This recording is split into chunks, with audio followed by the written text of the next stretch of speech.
Hi everyone, it's Nicole Wilkins with FitnessRx for Women, and this is my next question and answer segment where I took your questions from Facebook and I'm going to answer them for you today.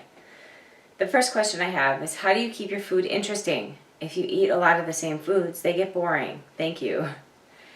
Yes, you're right. I think if you always eat chicken or you always eat fish, you always eat the same vegetables, it will definitely get boring. So I write a list of my favorite proteins, my favorite carbs, my favorite fats, and obviously vegetables, fruits, dairy, whatever you want to include, and try to pick and choose different foods each day. I'm not really good at recipes, but I know there are a ton of great recipes out there where you can combine different foods to make protein pancakes, for example, or protein puddings, or I think it's more about the combining of the foods and adding spices and sea salt and being creative with your condiments that will help spice things up.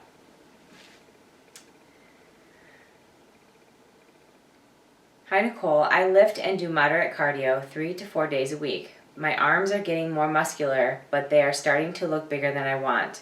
I know you can't spot reduce fat loss, but should I keep training my arms or slow down on the weight training and focus on cardio and diet, or keep lifting and increasing my reps to use lighter weight? Thank you. If you don't want your arms to get any more muscular, I wouldn't stop weight training. I would just keep your weight more moderate and keep your repetitions higher. But I don't know how long you've been at it, but it depends on what you mean by bigger. If you mean by bigger that they're still lean, but they're just looking overpowering, or if they're bigger in that they have more body fat on them. If it's the body fat issue, then I would definitely take a closer look at your diet. If it's a muscular issue, then I would increase your repetitions and lift more moderate weight and not do like 6 to 8 reps as heavy as you can. One of the many things I love about many people in the fitness industry is their posture. I've always struggled maintaining good posture. Can you recommend anything to help with this? Yeah, strengthening the upper back, especially the rear deltoid, not real deltoid, but rear, R-E-A-R, the back of the shoulder, can help pull your shoulders back and make you stand a little bit taller. A lot of people train only chest. Guys, I'm not pointing you out necessarily, but there is an annual, regular Monday chest day in the gym typically. And if you only train your chest, what happens is your shoulders kind of start hunching forward because your muscle is so tight, and the back is kind of compensating for that. And in order for your posture to improve, first you have to be very mindful of it. So when you're walking around, when you're sitting down, try to really focus on keeping your posture up. That will help build up the strength to be able to do that as well. And when you're training back, focus on higher rows, rear delts, and doing a lot of upper back exercises to help strengthen that. A couple other things you can do is make sure you stretch, foam roll your back. It could be just really tight muscles.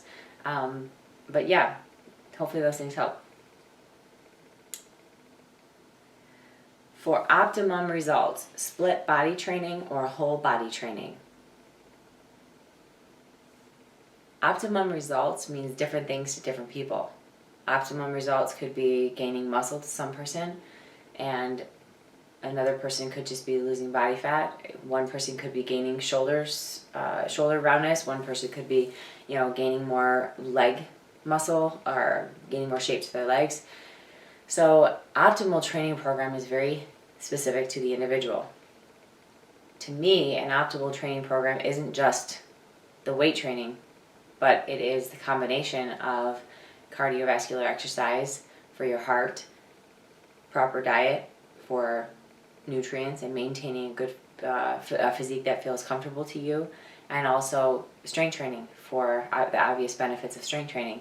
So the combination of all three of those, however you decide to break it up, whatever diet program you decide to do, whatever type of cardio you like to do, is what I would consider your optimum or optimal training program.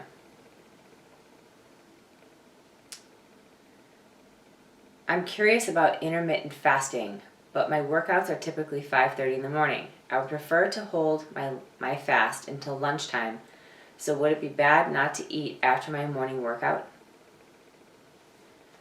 I'm going to be totally honest with you. I've actually never done intermittent fasting. I don't think I could, well, for many reasons for me, I feel that if I eat too much at one time, I don't feel very well. My body doesn't really digest it very well. I like to feel a little lighter on my, as far as digestion goes, not feeling that super full feeling. And by eating more consistently throughout the day, I feel like my blood sugar levels stay stable, more so than having those drastic drops and then, increases quickly.